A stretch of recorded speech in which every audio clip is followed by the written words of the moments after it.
Welcome to Biography with Plutarch, where we delve into the lives of remarkable individuals to uncover the essence of their character and the experiences that shaped them.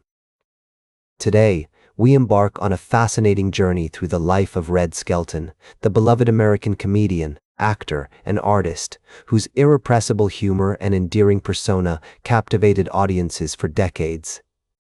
Born on July 18, 1913, in Vincennes, Indiana, Red Skelton's early life was marked by a unique blend of hardship, love, and creativity that would eventually forge his distinctive comedic style.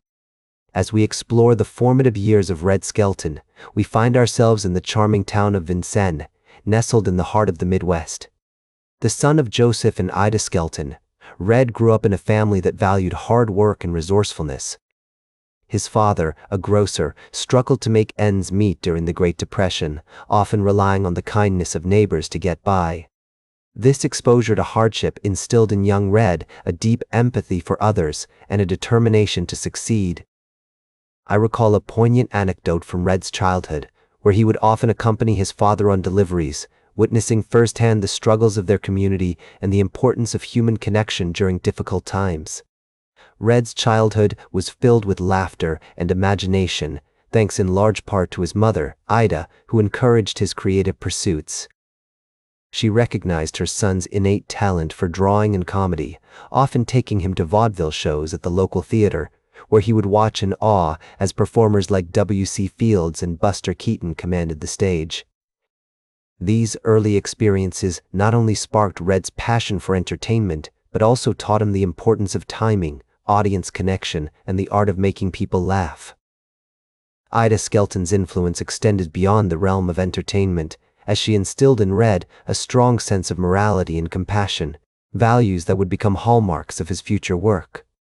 As a young boy, Red attended Vincennes High School, where he developed his skills as a caricaturist and began to hone his comedic craft.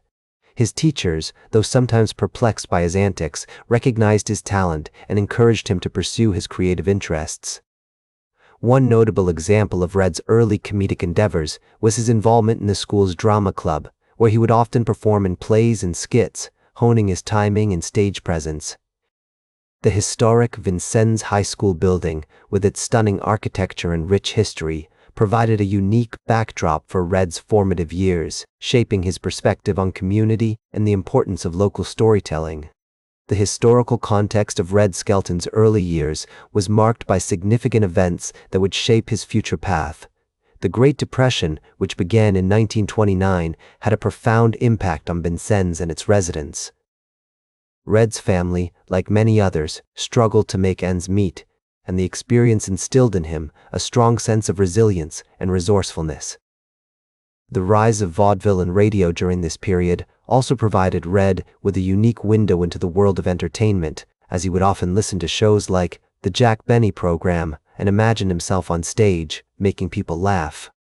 His parents, Joseph and Ida, instilled in him a strong sense of values and encouraged his creative pursuits, while the town of Vincennes provided a unique backdrop for his formative years.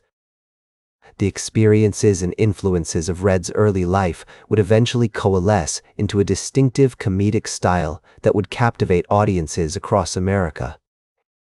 As Red entered his teenage years, he began to hone his craft as a performer, often sneaking into local theaters to watch acts and learn from them. His fascination with magic and comedy led him to develop his own skills in these areas, and he soon started performing at school functions, community events, and even on the radio. Red's big break came when he landed a job as a comedian on the popular radio show The Fleischmann's Yeast Hour, where he worked alongside notable entertainers like Rudy Vallee and Ed Wynn. Red's time on The Fleischmann's Yeast Hour was instrumental in shaping his comedic style, which was characterized by his quick wit, physical antics, and lovable, goofy persona. He became known for his ability to think on his feet and improvise, skills that would serve him well throughout his career. As Red's popularity grew, so did his aspirations, and he soon set his sights on the bright lights of Hollywood. In 1937, Red made his film debut in the movie Having Wonderful Time, a comedy starring Ginger Rogers and Douglas Fairbanks Jr., Although his role was small, it marked the beginning of a long and successful career in cinema. Over the next few years, Red appeared in a string of films, including Whistling in the Dark and Panama Hattie, where he worked alongside legendary stars like Ann Sothern and Red Skelton's future wife, Edna Stillwell. Red's experiences during World War II also played a significant role in shaping his career. In 1942, he enlisted in the U.S., where he entertained troops with his comedy routines and became known as the clown who brought laughter to the foxholes. Red's time in the military not only broadened his perspective but also deepened his appreciation for the importance of humor in bringing people together during difficult times. His rise to fame was not without its challenges, however, and Red faced intense competition from other comedians, as well as the pressures of maintaining a high level of quality in his performances. Despite these obstacles, Red persevered, relying on his quick wit, physical comedy, and endearing persona to win over audiences.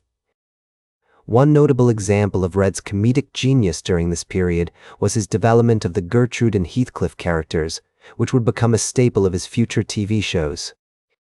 These lovable, bumbling personas allowed Red to showcase his mastery of physical comedy and his ability to create humor out of everyday situations. As Red entered the 1950s, he began to focus more on television, where he would eventually find his greatest success. In 1951, he launched The Red Skelton Show, a weekly variety program that featured comedy sketches, musical numbers, and guest stars. The show was an instant hit, and Red's lovable, goofy persona quickly made him a household name. One of the key factors in the show's success was Red's ability to create memorable characters, such as Freddie the Freeloader, Clem Cadiddlehopper, and George Appleby. These characters allowed Red to showcase his mastery of physical comedy and his ability to create humor out of everyday situations.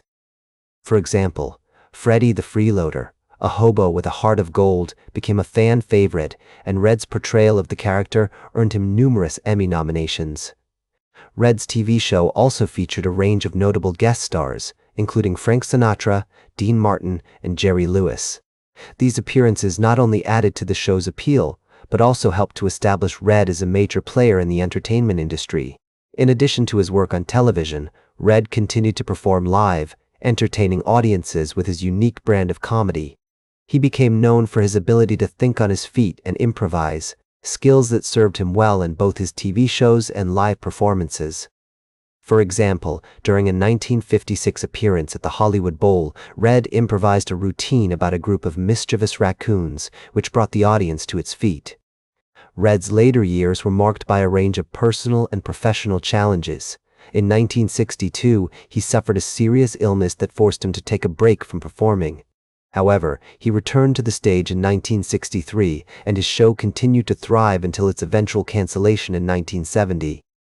Despite this setback, Red remained a beloved figure in American entertainment, and his legacy continued to inspire new generations of comedians. In the 1970s and 1980s, Red appeared in a range of TV specials and documentaries, including The Red Skelton Show, 20th Anniversary, and Red Skelton, a comedy legend. These appearances allowed him to reflect on his remarkable career and share his insights with a new generation of fans. Through his unique blend of humor, compassion, and creativity, Red left an indelible mark on American entertainment, inspiring countless comedians and entertainers along the way. That's all for today's biography with Plutarch. Remember to like, share, and subscribe. And until next time, remember that understanding the lives of remarkable individuals helps us better understand ourselves.